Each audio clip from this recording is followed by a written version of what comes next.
선한 양심을 갖는 습관. 사도행전 24장 16절. 하나님과 사람에 대하여 항상 양심에 거리낌이 없기를 힘쓰나이다. 하나님의 명령은 우리 안에 계신 하나님의 아들의 생명에게 주어집니다.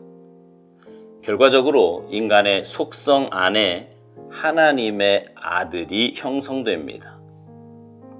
주의 명령은 어렵지만 우리가 즉시 순종하면 영적인 차원에서 쉬운 것이 됩니다.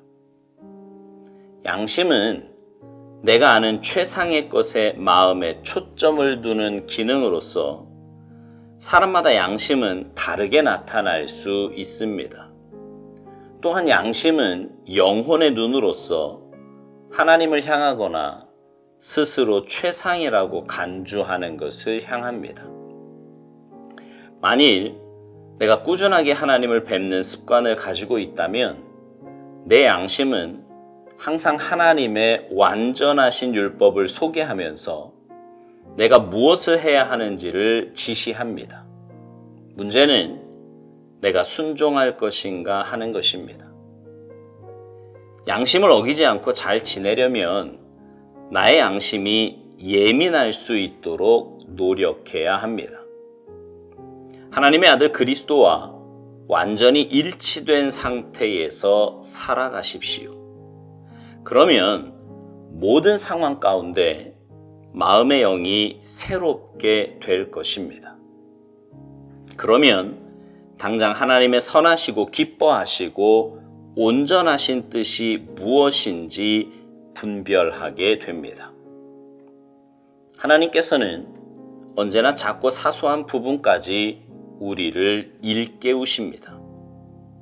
당신의 귀는 당신이 무엇을 해야 하는지를 말해주는 성령의 세미한 속삭임까지 들을 만큼 예민합니까?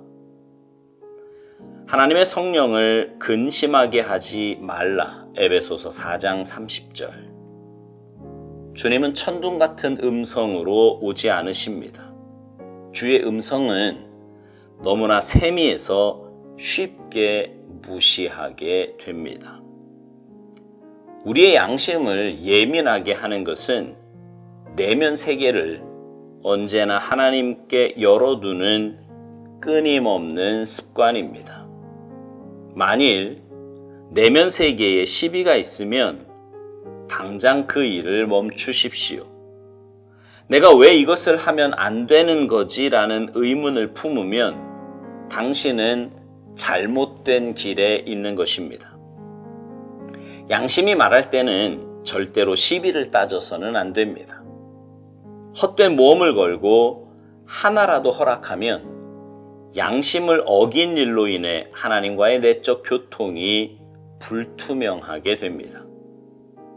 양심에 꺼려지는 것은 무엇이든 내려놓으십시오. 그리고 내면 세계의 시력이 맑게 유지되는지를 살펴보십시오.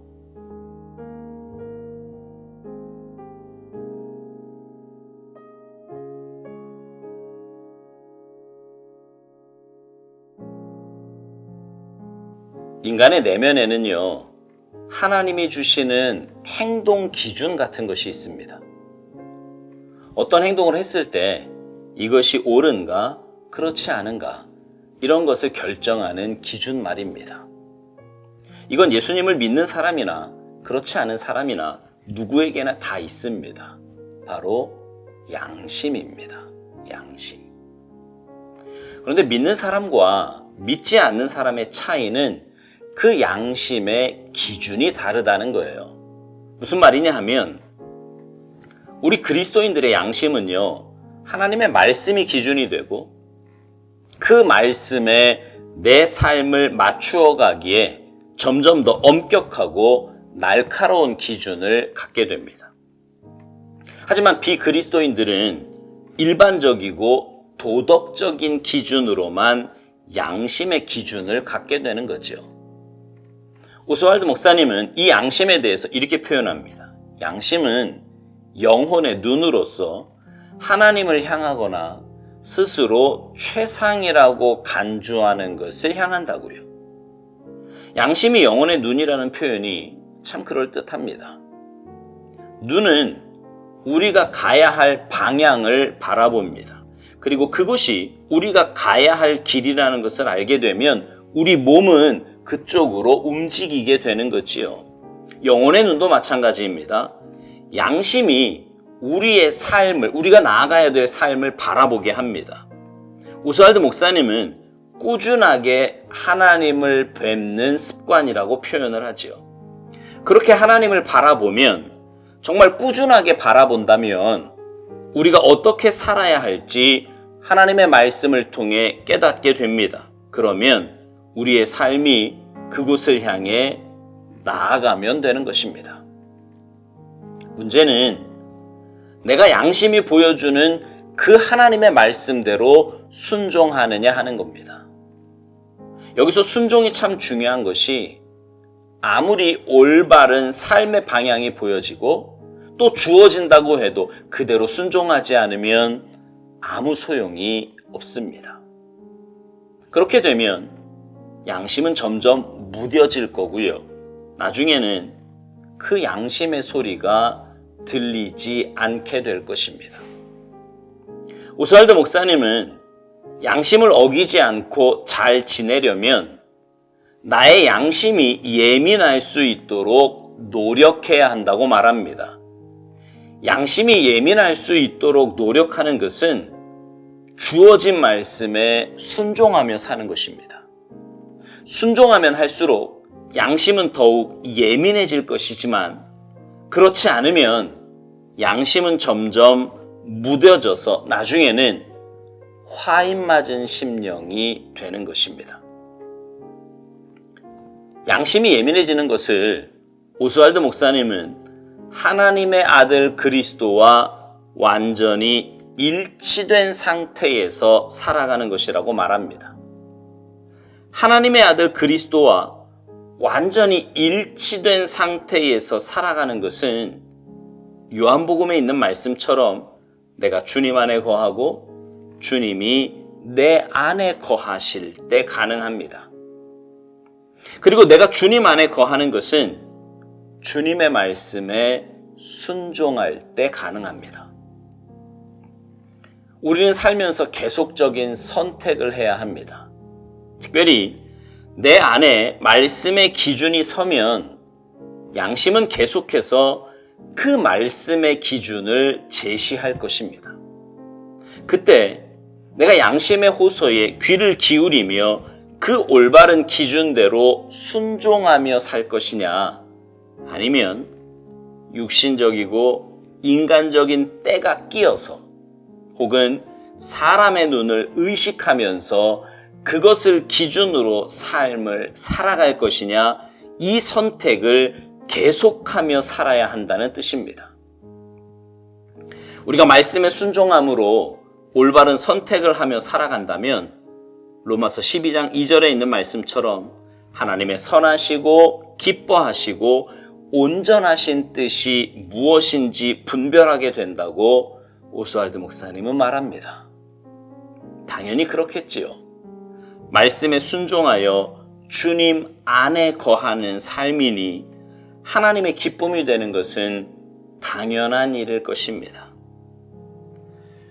묵상을 처음 시작하면서요, 제가 그런 말씀을 종종 드렸습니다. 이 묵상을 깊이 하다 보면 우리 신앙생활의 세미한 부분까지 터치하게 될 거라고요.